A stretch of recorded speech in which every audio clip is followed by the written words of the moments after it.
Chemsex, sexualized drug use among men who have sex with men, typically involving methamphetamine, mephedrone, and GHB, among others. Chemsex misuse is a worldwide epidemic that needs attention, dialogue, and hope for those lost in it, which is the purpose of the Aftermath podcast. Please note the views expressed by the host and guest on this podcast are not to be taken as medical advice, and the content around sex and drug use can be triggering. All right, welcome back to the Aftermath podcast and this solo episode. Don't forget there is a supplemental study guide that goes along with this episode. The link will be in the show notes. Please remember to like, subscribe, and rate the podcast so we can get the algorithm to place it in the ears and eyes of those who need it. All right, so my mama had driven down to Charlotte from West Virginia, it's about a 4-hour drive, to attend Family Day at the treatment center I was attending. This was early recovery. I was still in my drug court days. But on the way to the center, we pulled off into a gas station for a few snacks. As I pulled into the parking lot, a car backed out of its spot way too fast, and it was headed for my front bumper. My reaction was no reaction. I just put on my brakes, just in time to dodge them. They saw me behind, they pulled back in, and they let me around. Nothing was said. There were no screaming. There was nothing. So after we parked, my mom has commented that knowing me all of her life, she had never seen me so calm, so non-responsive, and so peaceful. I was becoming the man I was always meant to be.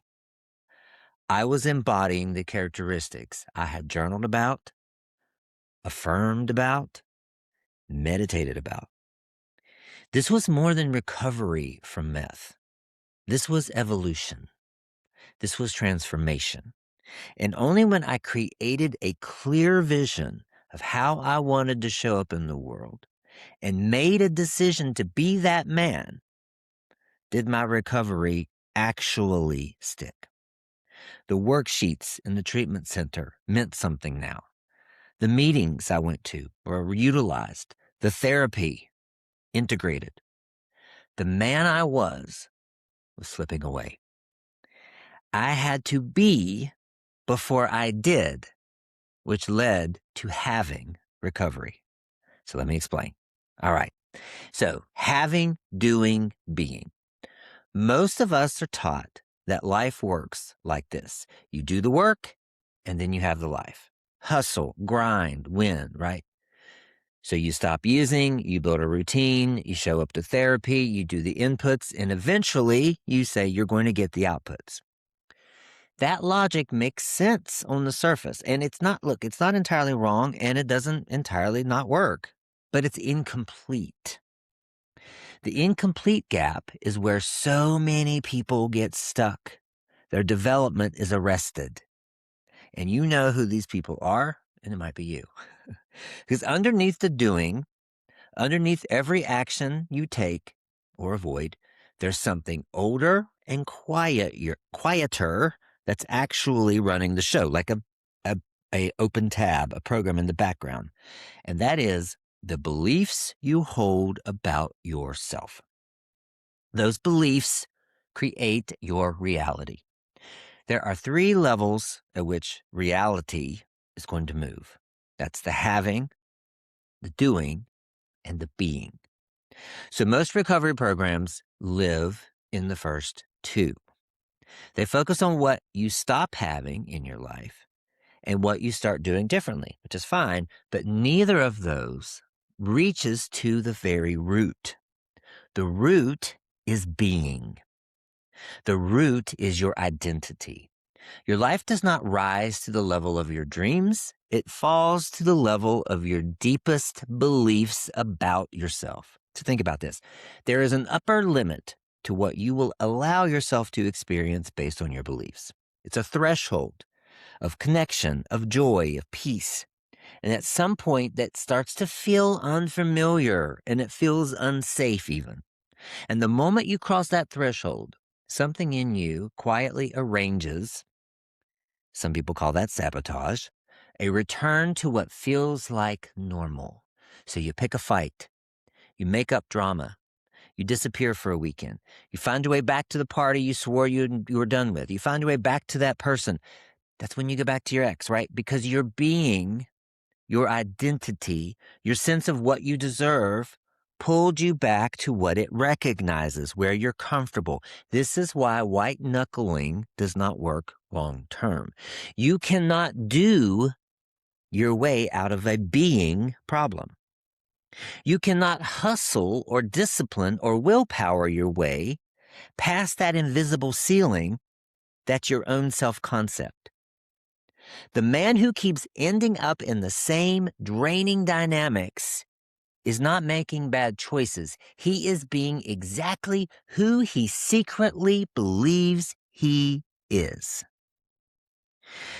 And here's where the whole thing begins to pivot, because there's a moment in recovery, and I've witnessed it in my clients. I lived it myself. That day at the parking lot was one of them, where something shifts, where a man gets a genuine glimpse of who he is without the meth, without the shame, without the road rage, without the performance. Just a taste, a glimpse, a flash of what it feels like to inhabit who he's supposed to be fully.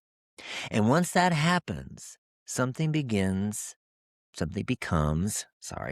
very difficult to undo. Once you get there, it's hard to go back.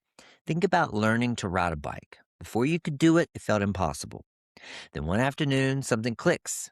Your body finds the balance, and then you suddenly know in your bones, and you can never fully unknow how to ride a bike. You can fall off, you can avoid riding it, but that knowledge lives in you, but you have to experience it first. That is what a glimpse of your true self does. It becomes a reference point that your nervous system never forgets. You go higher and you go higher, expanding anyway. This is why being and doing stop being opposites, and that's when they start being partners, right? So once you have felt that reference, even a small one, you can ask a different question before you act. Not what should I do, but what would he do? The man I'm becoming, the one I caught a glimpse of. What would his morning look like? How would he respond to this text? What would he choose when no one is watching? And every time you act from that place, you feed the being. You confirm the being. You reinforce the beingness. You make it more real. The doing is no longer pushing upstream against your identity. It begins to flow with it.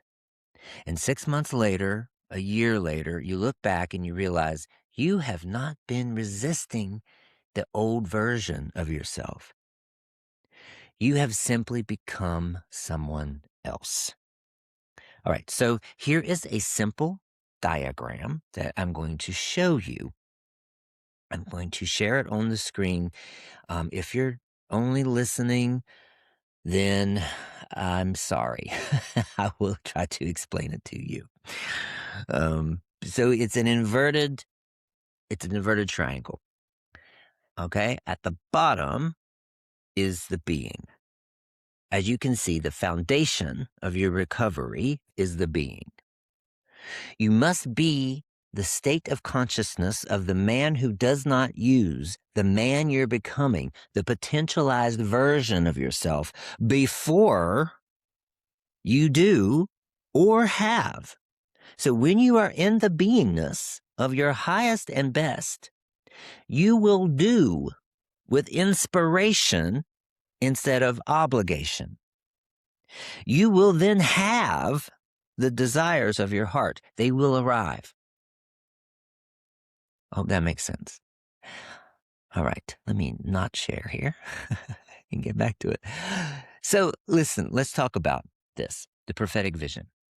The prophetic vision that you may have heard me talk about, it's not a fantasy. This is your blueprint. This is why we do this. In Recovery Alchemy, my program, one of the first things we do together is the prophetic vision exercise. I ask my clients to imagine in vivid and specific detail their life fully inhabited. Not the absence of meth, but the presence of something real. What do their mornings look like? Who is sitting across from you at dinner? How does your body feel in your own skin? What work are you doing that really matters? When you can see that man clearly, when you can feel what it is like to be him, you begin to act from that place rather than toward it. Everything is blessed from that. The doing flows from the being. The actions become natural expressions of who you already are becoming, rather than desperate attempts to become someone you cannot yet even believe in. That prophetic vision gives you the glimpse. It gives your nervous system a reference point. It makes the being real enough to step into, even before the external evidence catches up. Now, you can access this full webinar that I have that walks you step by step on how to build your vision. That link will be in the show notes. All right, so here's 3 ways to practice this every day if you don't want to do the vision. Number 1, ask. What would he do before you act? The man you are becoming already exists. He's already there, and you can imagine him and you can become him before you open an app, before you decline an invitation, before you walk into a difficult conversation. Pause and ask, what would that version of me do? Not what feels safe or right or what feels true. Every time you act from that question, you are feeding the being. You are confirming the identity. You're making him more real. All right, number 2. Let your prophetic vision be specific, not abstract. Vague dreams produce vague results. Go back to your vision and get very granular. What is he wearing? What time does he wake up? How does he speak to himself after a hard day? Who's in his quarter? What does Saturday morning feel like in his body? The more detail you build, the more your nervous system has to work with it. You're not writing a wish list. You're drafting a blueprint of the man your whole life can begin to organize around. Number 3, do one thing today that he would do. You don't have to worry about the whole day. You don't have to worry about 100 things. One thing. Make that phone call he would make. Cook that meal he would cook. Take that walk he would take. Set that boundary he would set. Every aligned action is a vote cast for your new identity, a confirmation that lands in your body, not just the mind, in your heart. You are not waiting to become him before you act like him. You are acting like him so that the becoming accelerates. And then you do it again tomorrow and the day after that until one morning you're going to wake up and realize you stopped counting the distance between who you were and who you are. You've become him because there is no distance left, right? Recovery is not the story of a man who escaped something terrible. That's what we try to make it. It is the story of a man who finally stopped letting that terrible thing decide who he is. You have always known who you were underneath the fog of meth.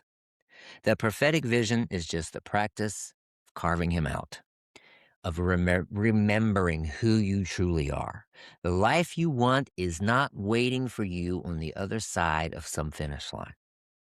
It is waiting inside the man you are consciously choosing to become. One day, one decision, one act of alignment at a time.